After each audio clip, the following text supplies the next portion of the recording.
ನಮಸ್ತೆ. ಕಥೆಗಳಿಂದ ಪರಿವರ್ತನೆಗೆ ಸ್ವಾಗತ. ಓದ್ತಾ ಇರೋ ಬುಕ್ಕು ಕ್ಷಣ ಹೊತ್ತು ಆಣೆ ಮುತ್ತು ಬರ್ದಿರೋದು ಎಸ್ ಷಡಕ್ಷರಿ ಸರ್.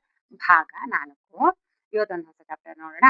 ಚಾಪ್ಟರ್ ಹೆಸರು ಬದುಕು ಬದಲಾಗಲು ಎಷ್ಟು ಹೊತ್ತು ಬೇಕು ಅನ್ನೋ ಚಾಪ್ಟರು. ಒಬ್ಬ ರಾಜ್‌ಕುಮಾರನ್ ಕಥೆ ಇದು. ತುಂಬಾ ಚೆನ್ನಾಗಿದೆ ನೋಡೋಣ.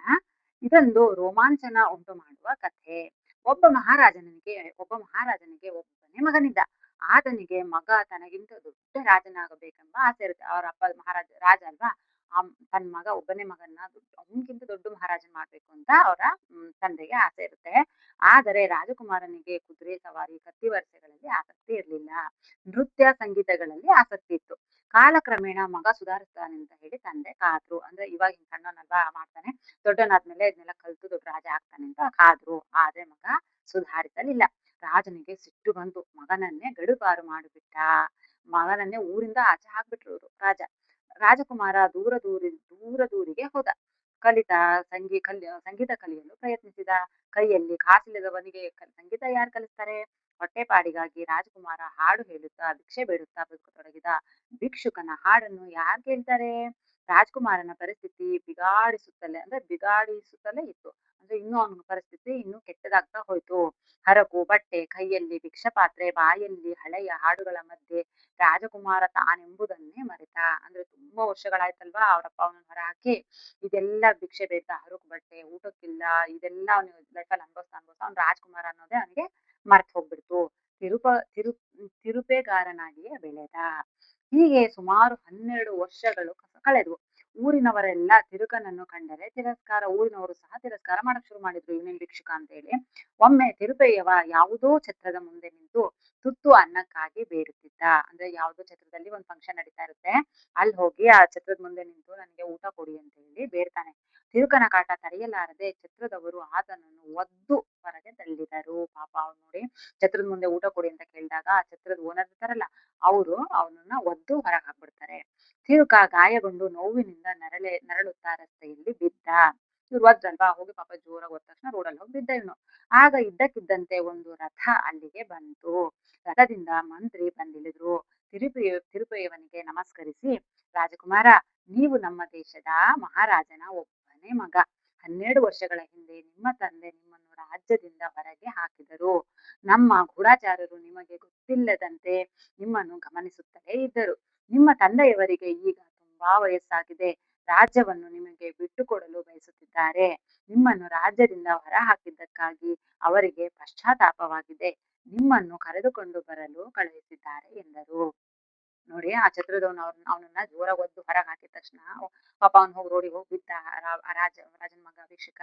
ಆಗ ತಕ್ಷಣ ಮಂತ್ರಿ ಅಲ್ಲಿಗೆ ಬಂದು, ನೀವು ನಮ್ಮ ಮಹಾರಾಜರ ಒಬ್ಬನೇ ಮಗ, ನೀವು ಬನ್ನಿ ನಮ್ಮ ಮನೆಗೆ, ನಿಮ್ಮ ಅಪ್ಪಂಗೆ ತುಂಬಾ ಹುಷಾರಿಲ್ಲ, ಈಗ ರಾಜ್ಯವನ್ನ ನಿಮ್ಗೆ ಬಿಟ್ಕೊಡೋಕೆ ರೆಡಿಯಾಗಿದ್ದಾರೆ. ಮತ್ತೆ ಅವ್ರ ತಪ್ಪಿನ ಅರಿವು ಸಹ ಆಗಿದೆ. ನನ್ನ ಮಗನ ನಾನು ಆಚೆ ಹಾಕ್ಬಿಟ್ಟೆ ಅಂತ ಹೇಳಿ ದಯವಿಟ್ಟು ಮನೆಗೆ ಬನ್ನಿ ಅಂತ ಕರೀತಾರೆ. ಇದೆಲ್ಲ ಅರ್ಥ ಮಾಡಿಕೊಳ್ಳಲು ತಿರುಪೆಯವನಿಗೆ ಕ್ಷಣ ಹೊತ್ತು ಹಿಡಿಯಿತು. ಪಟ್ ಅಂತ ಇವರೆಲ್ಲ ಹೇಳಿದ ತಕ್ಷಣ ಅವರಿಗೆ, ಆ ಭಿಕ್ಷುಕನಿಗೆ ಎಲ್ಲ ನೆನಪಾಗ್ಬಿಡ್ತು. ನಾನ್ ರಾಜ್ಕುಮಾರ ಅನ್ನೋದು ಅವರಿಗೆ ನೆನಪಾಗ್ಬಿಡ್ತು.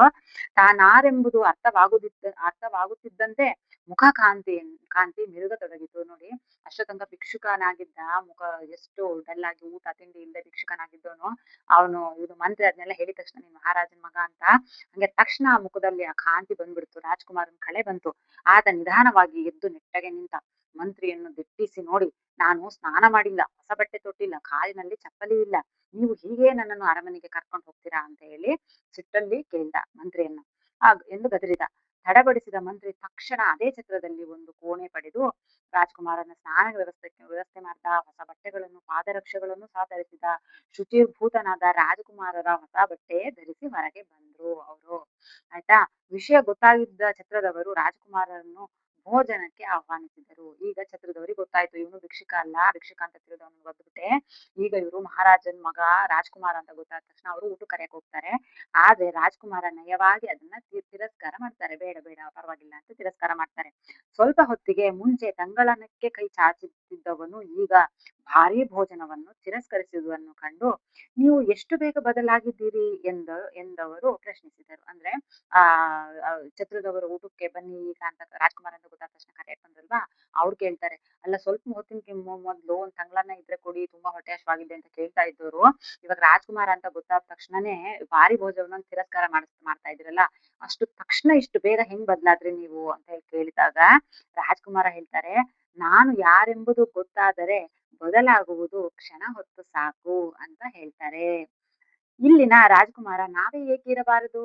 ನಾವು ಹಿಂದೆ ಪರೀಕ್ಷೆಯಲ್ಲಿ ಸೋತಿರ್ಬೋದು, ಬದುಕಿನಲ್ಲಿ ಸೋತಿರ್ಬೋದು, ದಾರಿಯಲ್ಲಿ ಜಾರಿ ಬಿದ್ದಿರಬಹುದು. ಆದರೆ ನಮ್ಮೊಳಗೆ ಅಪೂರ್ವ ಶಕ್ತಿ ಇದೆ. ಶಕ್ತಿ ಅಡಗಿದೆ. ಪ್ರತಿಭೆಗಳು ಹುದುಗಿವೆ. ಅವುಗಳ ಪರಿಚಯ ಮಾಡಿಕೊಳ್ಳಬೇಕು. ಸಾಧನೆಯ ಸಂಕಲ್ಪ ಮಾಡಬೇಕು. ನಾವು ಬದಲಾಗುತ್ತೇವೆ. ಬದುಕು ಬದಲಾಗಲು ಕ್ಷಣ ಹೊತ್ತು ಸಾಕು ಅಲ್ಲವೇ? ಅಂತ ಹೇಳಿ ಹೇಳ್ತಾ ಇದ್ದಾರೆ. ಅಂದ್ರೆ ಜೀವನದಲ್ಲಿ ಹಿಂದೆ ನಾವ್ ಎಷ್ಟಾದ್ರು ಪ್ರಾಬ್ಲಮ್ಸ್ ಅನುಭವಿಸಿರ್ಬೋದು, ಎಷ್ಟು ಕಷ್ಟ, ಎಷ್ಟು ನೋವು, ಅವಮಾನ, ಬೇಜಾರು, ಹಿಂಸೆ ಎಲ್ಲ ಅನುಭವಿಸಿರ್ಬೋದು. ಆದ್ರೆ ನಮ್ಮೊಳಗೆ ಒಂದು ಶಕ್ತಿ ಇದೆ. ಅದನ್ನ ನಾವ್ ಏನ್ ಬೇಕಿದ್ರು ಮಾಡ್ಬೋದು ಅನ್ನೋ ಒಂದು ಸ್ಟ್ರಾಂಗ್ ಆತ್ಮವಿಶ್ವಾಸದಿಂದ ನಾವು ಜೀವನವನ್ನ ಮಾಡಕ್ ಶುರು ಮಾಡಿದ್ರೆ, ನಮ್ ಬದುಕು ಸಹ ಬದಲಾಗಕ್ಕೆ ಕ್ಷಣ ಹೊತ್ತು ಸಾಕು ಅಂತ ಹೇಳಿ ಷಡಕ್ಷರಿ ಸರ್ ಹೇಳ್ತಾ ಇದ್ದಾರೆ. ಸೊ ಈ ಕಥೆ ನಿಮಗೆ ಇಷ್ಟ ಆಯ್ತು ಅನ್ಕೊಂತೀನಿ. ಮತ್ತೆ ಯಾರ್ಯಾರೆಲ್ಲ ಹೊಸಬ್ರು ನೋಡ್ತಾ ಇದ್ದೀರಾ ದಯವಿಟ್ಟು ಸಬ್ಸ್ಕ್ರೈಬ್ ಮಾಡ್ಕೊಂಡು ಸಪೋರ್ಟ್ ಮಾಡಿ. ಮತ್ತೆ ಈ ಕಥೆಯಿಂದ ನಿಮಗೆ ಏನ್ ಅರ್ಥ ಆಯ್ತು ಅಂತ ಕಮೆಂಟ್ ಮಾಡಿ, ಓಕೆನಾ? ಇನ್ನೊಂದು ಹೊಸ ಚಾಪ್ಟರ್ ಜೊತೆ ಬರ್ತೀನಿ. Thank you.